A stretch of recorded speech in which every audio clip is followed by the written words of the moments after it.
김정은 북한 국무위원장이 군사력을 보유하고 계속 강화해 나가는 건 당의 최중대 정책이라며 우선 강해지고 봐야 한다고 밝혔습니다.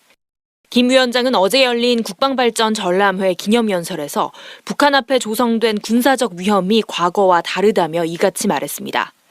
특히 한미 연합훈련과 남한이 보유한 스텔스 전투기와 고고도 무인정찰기 등을 언급하며 도가 넘을 정도로 노골화되는 남한의 군비 현대화 시도라고 규정했습니다. 이어 남측이 스스로는 대북 억지력이라는 명분을 들면서 북한의 무기 개발은 도발로 규정하는 건 이중적인 태도라고 비판했습니다. 그러면서 북한의 자위적 권리까지 훼손시키려 할 경우 결코 용납하지 않고 강력한 행동으로 맞서겠다고 경고했습니다. 미국에 대한 비판도 이어갔는데 김 위원장은 미국이 최근 북한에 적대적이지 않다는 신호를 빈번히 발신하고 있지만 적대적이지 않다고 믿을 수 있는 행동적 근거는 하나도 없다고 평가했습니다. 다만 김 위원장은 우리의 주적은 전쟁 그 자체이며 남한이나 미국은 아니라고 밝혔습니다. 남한을 겨냥해서 국방력을 강화하는 건 아니라면서 동족이 무장을 사용하는 끔찍한 역사는 되풀이되지 말아야 한다고 말했습니다. 또 한반도에 굳건한 평화가 깃들도록 전력을 다할 것이라며 대화의 여지를 남기기도 했습니다. 이번 국방발전 전람회에는 지난 5년간 개발한 무기들이 전시됐으며 김 위원장은 이번 행사를 대규모 열병식 못지않은 국력 시위로 선언했습니다. KBS 뉴스 신선민입니다.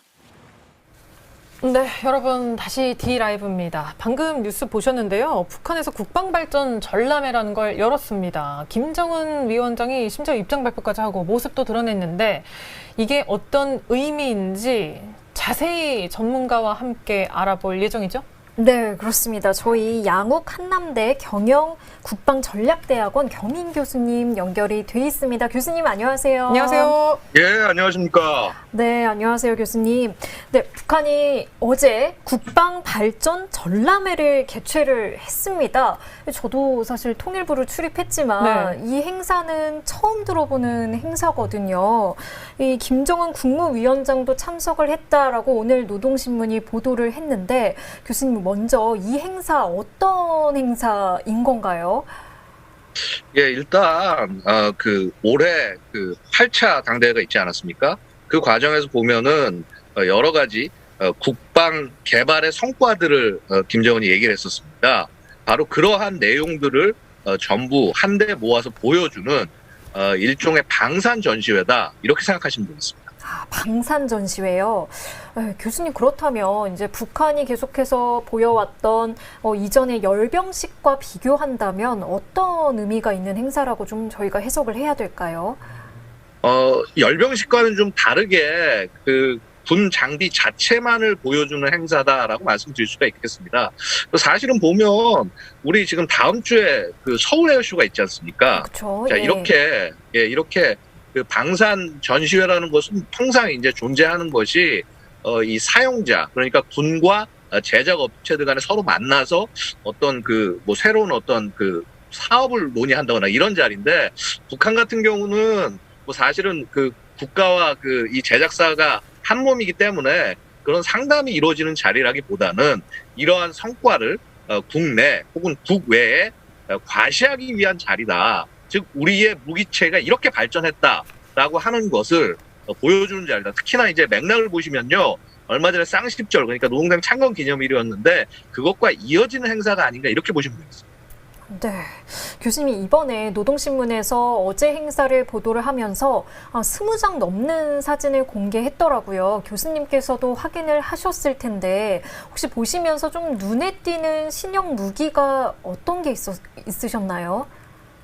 사실은 눈에 띄는 신형 무기보다는 그간 북한이 시험 발사했던 대부분의 무기들을 거의 다 갖다 놨다. 그러니까 신무기를 전부 모아놨다고 말씀드릴 수 있습니다. 그래서 지금 공개된 사진을 보면 하나하나 다 실제 시험 발사했던 무기체가 이렇게 생겼구나 혹은 어느 정도 크기구나 하는 데 있어서 정보 판단하는 데 있어서 저희 같은 사람들한테는 굉장히 좀 좋은 자료라고 할 수가 있는데 아까 잠깐 나왔던 것을 보셨겠지만은 보면은 예를 들어서 이제 이번에 새롭게 발사했던 신형 대공 미사일 같은 것들은 거의 사이즈라든가 크기 같은 것들을 추정하시는 굉장히 좋은 계기가 됐고요. 이외에도 화성 16 ICBM, 그러니까 미국을 겨냥한 무기체겠죠. 자, 이것을 개량한 굉장히 북한에서 가진 가장 긴 이 ICBM 대륙간 탄도미사일이 전시됐다. 뭐 이런 것들이 굉장히 눈에 띄었습니다. 네, 교수님께서는 또 워낙 무기 전문가시다 보니까 이번 사진들이 굉장히 좀 공개가 됨으로써 좀 반가우신 것 같아요. 네, 좀 좋은 이제 연구 자료가 좀 교수님께 생기신 것 같은데요.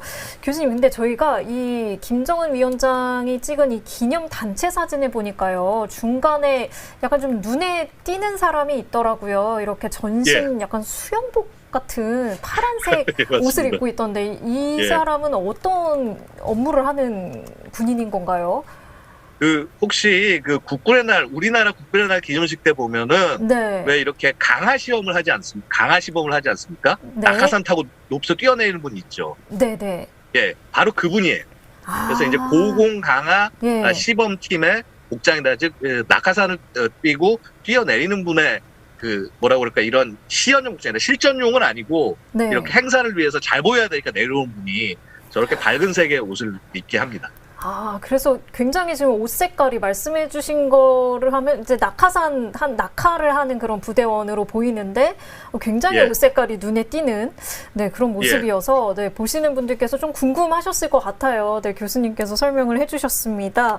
교수님, 어제 행사에서 이제 김정은 국무위원장이 기념 연설을 했습니다. 기념 연설을 했는데 대남 대미 메시지를 다 내놨어요. 근데 우선 좀 남측에 대한 내용을 좀 먼저 보면요. 남한의 태도를 이중적이다라고 비판을 하면서도 이 남한을 겨냥해 자신들이 이런 국방력을 강화하는 건 아니다라고 언급을 했습니다. 이건 어떤 의미인가요? 사실은 그 뒤에 뭐 남한을 바라보고 하는 게 아니다. 이 말은 달리 보면은 미국을 바라보고 한다는 뜻이 될 수도 있는데, 사실 남한이나 미국을 바라보는 게 아니라 우리 전쟁 자체를 반대한다. 이런 식의 메시지 보냈습니다. 근데 거기에 중점을 두시면 안 되고요. 중점은 이중 기준이라는 것에 둬야 됩니다. 왜냐하면 왜 대한민국이나 이런 나라들은 미사일 발사하고 시험하고 하면은 국제 제재가 없는데 자신들에게는 이러한 국제 제재가 있느냐, 이런 것이 이중 기준이다라고 북한이 비판을 하고 있는 것이죠. 근데 사실 이렇게 이중 기준을 내세우는 이유는요, 북한이 그러한 개발한 미사일에 핵을 탑재하기 때문에, 국제 규범을 어기고 핵을 탑재하기 때문에 이제 이런 부분을 국제사회에서 제재를 하는 것인데, 이 이중 기준을 철폐하라는 얘기는 북한의 핵 보유를 인정해라, 그리고 핵을 머리에 짊어지고 살아라, 이런 의미라고 이해하시면 되겠습니다. 그런 의미로 좀 해석을 할 수 있겠네요. 교수님, 그러면은 이제 미국에 대해서는 잠깐 언급을 해주셨지만 조금 더 부정적인 인식을 조금 드러냈습니다. 미국이 적대적이지 않다고 믿을 만한 근거가 하나도 없다라고 언급을 했어요. 하지만 말씀해 주신 것처럼 어떤 미국이나 남한이라는 국가가 주적이 아니라 전쟁 그 자체가 자신들의 주적이다라고도 언급을 했는데요. 이 대미 메시지는 좀 어떻게 해석을 해야 될까요? 사실은 지금 북한이 굉장히 최근에 들어서 여러 가지 핵실험들을 반복을 하고, 그러니까 미사일 발사 실험들을 반복을 하고 이제 압박을 가하는 듯한 국면인데, 사실 북한이 굉장히 좀 힘들기 때문에 이런 얘기들이 나오는 것이 아닌가 생각이 됩니다. 통상 북한은 굉장히 자신들이 대화를 원할 때 소위 말해서 우리는 대화를 구걸하지 않는다라고 하면서 이렇게 굉장히 공세적인 행동들을 많이 취하고 있습니다. 기본적으로 북한은 늘상 북한에 대한 적대시 정책을 미국이 철회하라라고 얘기하는데요. 그 속뜻은 뭐냐 하면 주한 미군을 철수해라라는 그런 뜻이 됩니다. 그래서 북한이 지금 핵무장을 한 이유도 북한은 계속 밝히는 것이 우리는 전 세계에 핵이 없어지기를 바란다. 그렇기 때문에 우리는 핵무장을 한다. 자, 이런 식의 논리로 접근을 하고 있습니다. 그래서 북한이 하는 말을 겉으로만 보실 것이 아니라 그 말 속에 숨어있는 속뜻을 잘 읽으셔야 된다라고 말씀드릴 수 있습니다. 네, 교수님. 오늘 바로 북한 매체에서 보도한 내용이었는데 바로 어떻게 좀 해석을 해야 하면 좋을지 저희한테 맞습니다. 좀 자세한 말씀 해주셔서 감사합니다. 저희 교수님 또 저희가 관련 소식 있으면 찾아뵙고 또 말씀을 부탁드리겠습니다. 연결해 주셔서 고맙습니다. 감사합니다. 네, 지금까지 저희 양욱 한남대 경영국방전략대학원 겸임 교수님과 내용 알아봤습니다. 네, 지금 시각 3시 25분 지나고 있습니다. 많은 분들이 댓글 올려주시는데요. 실시간으로 진행되고 있는 방송입니다. 여러분은 지금 KBS 뉴스 D라이브와 함께하고 계십니다.